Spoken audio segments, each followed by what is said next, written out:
Hey, I'm Brian Van. I'm Max Van. And today we're going to bench race a little bit. We're going to talk a little shit about our track day at Grattan Raceway.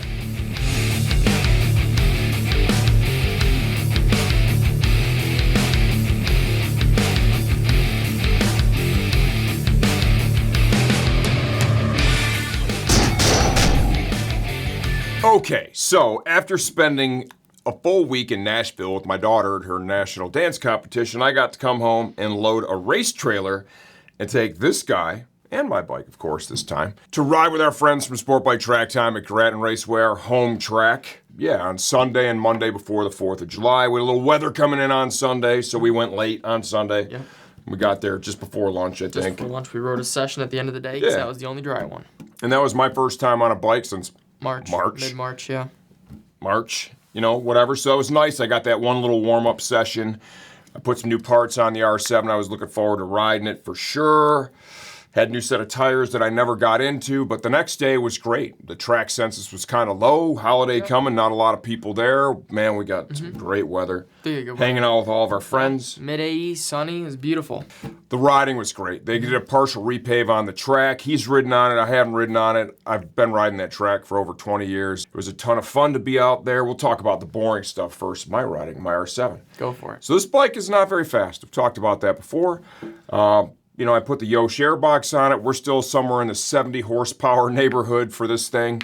It forces you to actually ride the bike. The fastest time I did, which is not epic, but it's okay, mid 29, is reasonable for something with 70 horsepower. It forces you to go in a little deeper, carry a little more corner speed, get a little better exit. Yep. But you break down yours, man. So I did one session on Friday, just kind of green track, feeling it out. On Sunday, actually. On Sunday, my bad, sorry, just weird weekend. And then Monday came along, I went out the session before lunch in the morning because the track was still green, so it kind of still wet, right at 9 a.m. But went out at around, I think it was like 11 or 12, just kind of did like a 24.2, faster than I went out last year. Which is real fast. Yeah, at Grattan on a Ninja 400, that's fast. For sure. And then after lunch, I was like, you know what, I kind of want to send it. And I told my dad, and he put a new fresh set of Dunlops on there. I did. And I went to town, had an out lap, and then I had a lap after that. I got held up by some lap traffic. And I was like, you know what, it's now or never. It's either we're doing this lap time or our face is going to be in the pavement. And I pushed that bike, I feel like, to its absolute limit in every corner. I was able to do a 123.356 at Grattan Raceway on a Ninja 400. That's built by Brian Van. That's pretty fast. And that's the 2018 frame and stuff. The bike is... Probably crashed 40 times. Oh, yeah. That bike's been on fire one time. It's not the A bike. It's not a horrible bike. That's pretty fast. Yeah. And now... Oh, buddy. Buddy. I'm smiling. Tell him the whole thing. I'm all happy. I did my lap time, and I'm like, woohoo, let's get it done.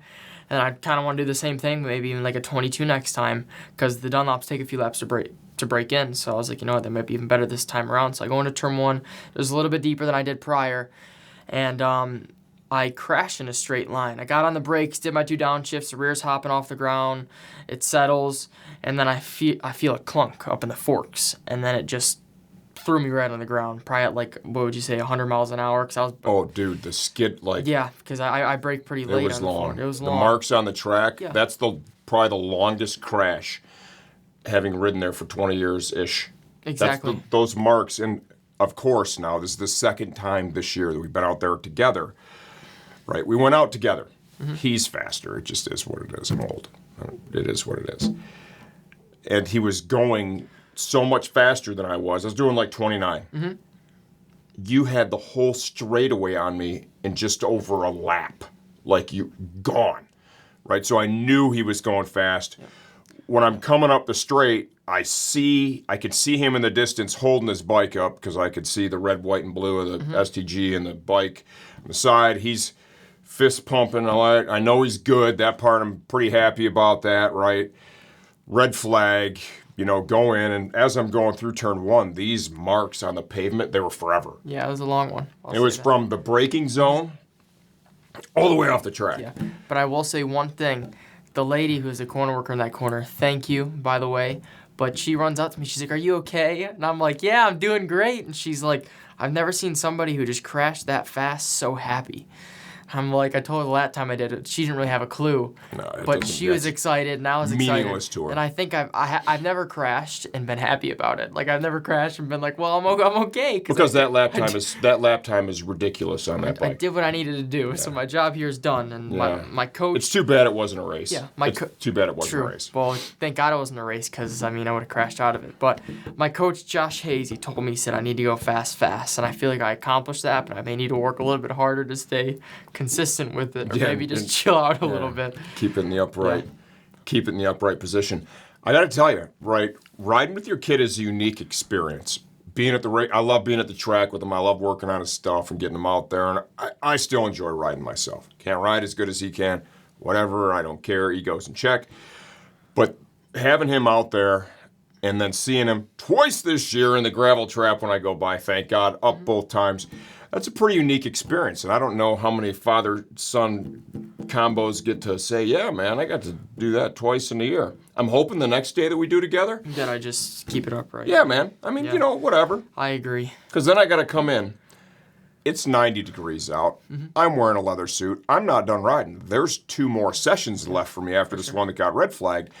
I got to come in and get his other bike, because we're not leaving on a crash. No. We're not leaving on a crash. So I had his A bike there, his Moto America bike. He had to wear one of his Moto America suits. I took the tires off of the bike that he crashed because they were fine. They were great shape. Well, I only had 3 laps on them. Yeah. And I threw him on the Moto America bike that had Road America gearing, which was useless. But you at least got to go out and do laps. After I crashed, yes, that was a plus. And he was also told, don't crash this Exactly, bike. don't crash it. Yeah, but I will say, if you guys really want to know, I've already crashed in a suit prior, the RST V4.1. But if you want to know how well it works, I mean, I smacked my collarbone in the ground probably like well over 100 miles an hour. We were saying, or at 100 miles an hour. And I walked away just fine. I mean, I flipped into the gravel trap. My Shoei X14 protected me well too. RST gloves, and also my CD Rex boots.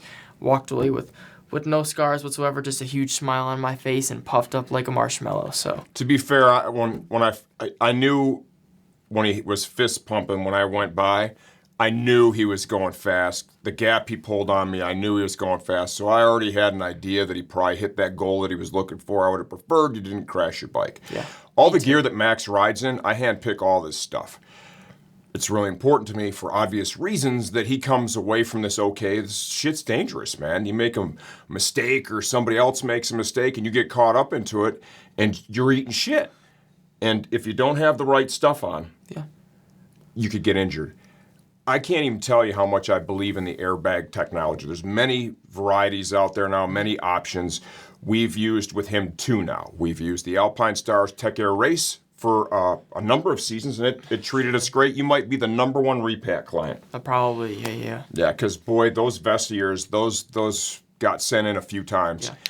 And he's in the RST this year. I made the change. I have a lot of experience with RST. We do as a shop, too. I made the change this year. I believed in it, and it's proven both times he's used it to work every bit as good, right? The suit performed. I will say that vest doesn't deflate as quickly. It does not deflate as quickly. Yeah. But I will say one thing also is more of an aggressive pop than I've been used to with the, but it doesn't hurt at all. You know what I mean? I had to unzip my suit, sorry. Because it was tight after. Because it was tight. But that was really it. I mean, again, it worked great. Walked away with no issues. And just to let you know, RST, if you need a crash dummy, I charge by the hour. So, let's just kidding. Stop crashing. So there you have it. There's going to be a bunch of B-roll that Tom's going to mix into this too. I can't say enough what a blessing it is to be able to go there and not only spend time with my friends, but be able to spend some time with this guy out there getting my butt kicked.